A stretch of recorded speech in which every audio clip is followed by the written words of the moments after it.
امروز در دایره سفر کاری اساسگذار صلح و وحدت ملی پیشوای ملت پرزیدنت جمهوری تاجیکستان محترم امامعلی رحمان در ناحیه دوستی میدان پرچم دولتی را که در یکی از موضع‌های موافق برای سیر و گشت ساکنان و مهمانان بنیاد گردیده است به استفاده دادند. 28 اکتبر در دایره سفر کاری اساسگذار صلح و وحدت ملی پیشوای ملت پرزیدنت جمهوری تاجیکستان محترم امامعلی رحمان در ناحیه دوستی میدان پرچم دولتی را که در یکی از موضع‌های موافق برای سیر و گشت ساکنان و مهمانان بنیاد گردیده است به استفاده دادند.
پهنایی متای پرچم دولتی 7 متر، درازی آن 14 متر و بلندی ستونپایش 36 متر بوده با صفت بلند بنیاد شده است.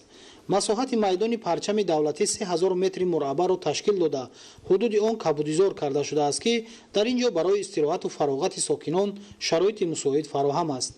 با مقصد زیبای و نظرربا گردانیدن در میدان پرچم دولتی نهال درختان گوناگون سایه‌افکن و آرایشی و گل‌های رنگارنگ شنانیده شده یک فواره زیبا بنیاد گردیده است.